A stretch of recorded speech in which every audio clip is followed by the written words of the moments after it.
sometimes the warmer things are, the better it looks. And that's what's really interesting about it. If something is really warm, and we'll get to that when we get into the L2s and L3s, but sometimes the warmer something is, the better in-app it looks. But it also, you really can't tell what was the first ad that was clicked, though. And so that's what we're going to be kind of uncovering today, is using directionals, starting the people on their journey most effectively will downstream lower your nCAC.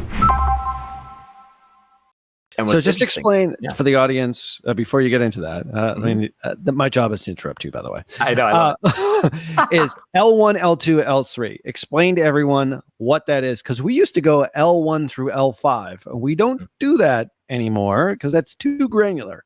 Explain to me what L1 through L3 is.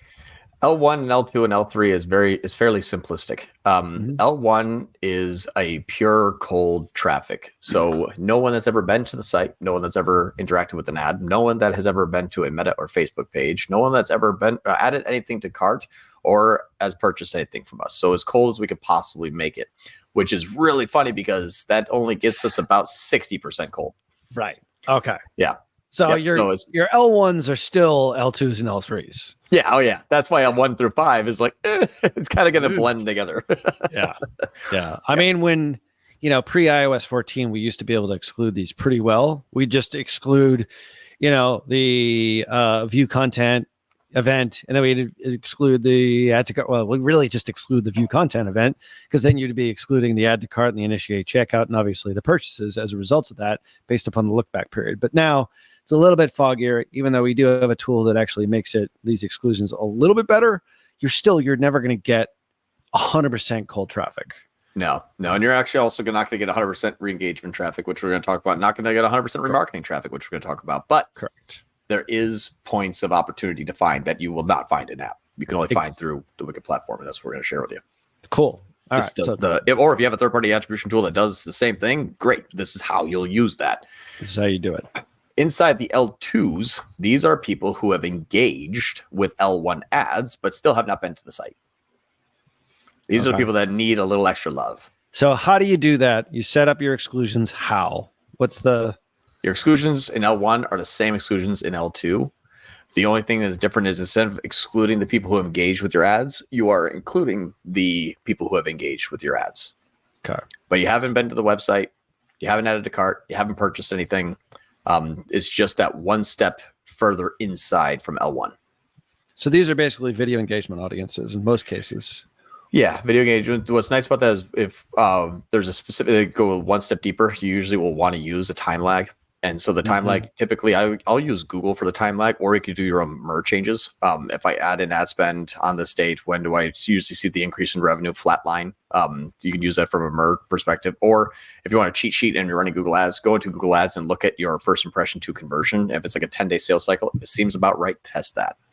But my L2s are people that have watched 25% of our L1 video, and they stay in that audience for 12 days. Got it. And now, if I'm not using video, though, how do you exclude? If you're not using video, that's the part that is a little bit more tricky.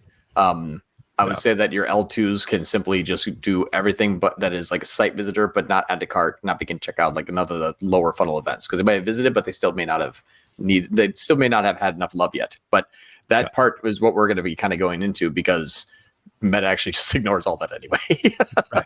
Right. Yeah, it's really, really bad. So that's what we're going to look at creative first. Okay. Then L3 is simply just website visitors, which it's so funny because you look at L3 website visitors and it's 44% cold. Awesome. Thank you, Meta. Yeah. And this is an uploaded custom audience list, I have to assume, or it's manually or it's automatically synced with anyone who fires a page view event or hits a certain page, or the URL itself. It's set up by our friends that start with a B. Oh yeah. Got it. So those people. And it should be very, very accurate, which means Metas might just be screwing all of us. Which I wouldn't doubt it. So because they show in-app ROAS, so why not go warm everywhere? So it's never going to be exact. With a day, we will celebrate when we do have exact data, but it's just never going to be exact. Okay, so keep going. This is amazing. Well, check this out here too. This is what's interesting. This is where ad copy becomes very, very, very important. Watch this. Now, this is, again, the first week of data, but it's directionally on par with what I would expect. Inside the L2 ads here, these are people who have engaged with L1 ads. Yep. And then we showed them two UGC kind of testimonials. We call them Donna and Claudia. And to the audience that was more warm, we said, hey, you're making the right decision on this product, and here's why. And then people are like, okie dokie, that sounds good. I'm starting to buy into it now. Dropping the nCAC. Excellent. Yep. Now, on the colder traffic, it says, hey, you're making the right choice on this product, and here's why. And on cold traffic, they said, I have no idea who the hell you are, what you're talking about. Doubled the nCAC. Yeah. So the ad copy is extremely important, where the colder the audience is, the more introductory your ads need to be. The warmer your audience is, the more likely they're probably going through the funnel that you're probably targeting, which is why you also want to take into consideration, is that ad wrong or is it to the wrong audience? So devil's advocate here. Yeah. So both of these, you're trying to assess which ad is actually working best at L2. Okay, which is people who have engaged with your L1 ad. Sort of. I would say there's one more layer, is which ad in my L2 is engaging when I can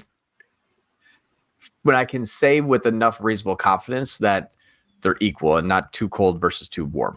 Okay. But my point in asking that question is that I always think Facebook and Meta is always going to take the easy way out.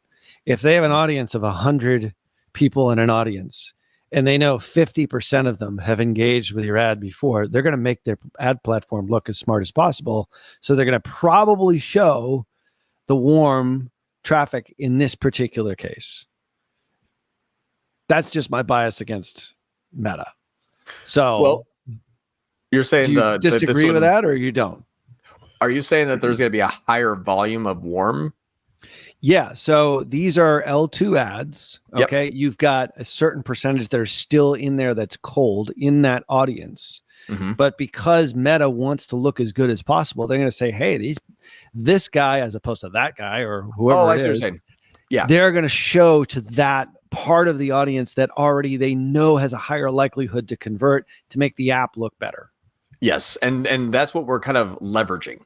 We won't be able to control it, but we'll leverage it. Got it. So, for example, if this next week, this goes down to 30 and this goes up to 60, which is, I think, where we're probably going to trend that way. If that becomes warmer in my L1, that's fine. And this becomes colder in my this becomes colder in my L2 and warmer in my L2, great. But I know the message that is resonating with the warmer traffic, and maybe these people have to visit the website before a testimonial will work. That's okay. I'm Switzerland. I'm agnostic. I'm trying to find the funnel. Not necessarily trying to manipulate it. I'm leveraging, I guess I would say. Okay. So if it wants to go warmer, excellent. Right. And we actually have another case study here that we'll share with you in a minute how that worked. But if it goes warmer, we react to it.